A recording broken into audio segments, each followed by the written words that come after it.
Want to know the latest and spiciest gist in sports? Look no further. You're about to be served. This is NX Daily Top 5 Sports. Follow us on our social media platforms for this and more stories.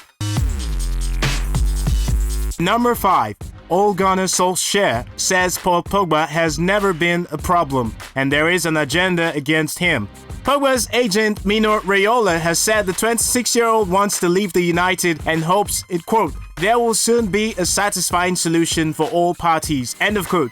Pogba, who's on the club's preseason tour, said in June that, quote, now could be a good time to move elsewhere, end of quote. SolksJaer says the club have not received a bid for any player. In his first preseason news conference in Perth, Australia, SolksJaer made a reference to a video of £89 million record signing Pogba and teammate Nigezie Lingard that was reported as a bust-up between the pair. Quote, it's an agenda against Paul. He's a great professional. Never been any problems. He has a heart of gold. End of quote. Nigezie and Paul yesterday walking around was portrayed as a fight between the two boys, and I know you're here to sell players' stories, but they're all professionals. Paul's never put himself out of the team, always given his best, and I can't report anything other than that agent talk all the time. I can't be sitting here talking about Paul and what agents are saying. We've got a few years left on his contract, and he's been fantastic. End of quote.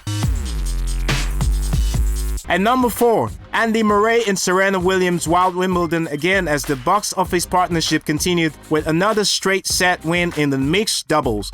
Britain's Murray, 32, and American Williams, 37, moved into the last 16 with a 7-5, 6-3 win over 14 seeds Fabrice Martin and Raquel Atawo. Williams produced ruthless returning to win crucial break points in each set. They now play top seed Bruno Soares, the former men's partner of Murray's brother Jamie and Nicole Melliker. Quote, we're in the groove of things, so it's feeling good. I'm having a blast. It has been really fun, and it's a great atmosphere playing out there with Andy.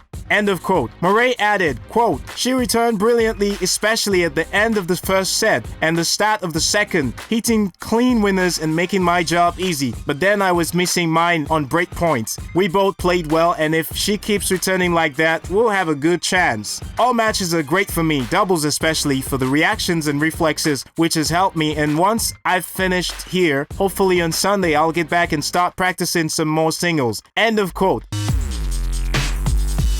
Number 3, Wilfried Zaha scored the winner as the Ivory Coast beat Mali 1-0 to reach Africa Cup of Nations quarterfinals. The Crystal Palace forward, who has been linked with a summer move to Arsenal, raced on to Sylvain Boer's deep free kick and got the ball before Mali goalkeeper Digi Diarra. Mali has been wasteful with Moussa Marega and Moussa Djenepo, both missing good opportunities when well placed. The Ivory Coast play Algeria in the last 8 in the quarterfinals of the Africa Cup of Nations. The Elephants have won the competition twice in 1992 and 2015, but only advanced through this year's opening phase as runners-up after losing 1-0 to group winners Morocco. The Ivory Coast struggled in the first half against Group E winners Mali and failed to register a shot on target in the opening 45 minutes. Mali's Moussa Djenepo, who this summer moved to Southampton from Standard Liège, posed a constant threat on the left wing, but Marega scoffed a good chance wide at the near post when he failed to connect properly. Abdoulaye Diaby also had a free kick turned over the bar by Ivory Coast keeper Buhu. The Fort Djenepo was wasted a good chance when he was indecisive in front of the goal. The Ivory Coast came more into the game after the break, with Aston Villa's Jonathan Kolja being denied by Diarra. However, Diarra was beaten a few minutes later when Zaha, who had been quiet throughout the match, reacted quickest to the score in the 76th minute and took his country into the last 8.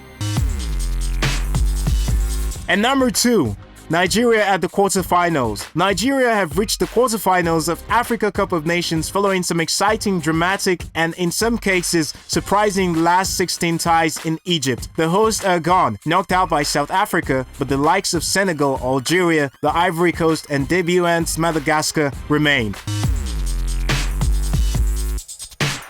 And number 1, Tanzania's Football Federation, TFF, confirmed that Emmanuel Amunike has left his position as head coach of the national team. It comes after the Taifa Stars, who competed in their first Nations Cup since 1980, failed to progress to the knockout stage of Egypt 2019, finishing bottom of their group with 3 defeats. The Tanzania Football Association and the national team coach Emmanuel Amunike have reached a joint agreement to terminate the contract. The TFF also stated the search for the new coach has started immediately, end of quote. He was appointed as Tanzania's coach in August 2018. Amunike, a former Nigeria and Barcelona player, was the assistant coach when Nigeria won the Under-17 World Cup trophy for a record 4th time in the United Arab Emirates in 2013. 2 years later, he led Nigeria to a 5th Under-17 World Cup title in Chile, and revered as a proving youth manager, he was swiftly promoted to coach the under-20 side of the Flying Eagles.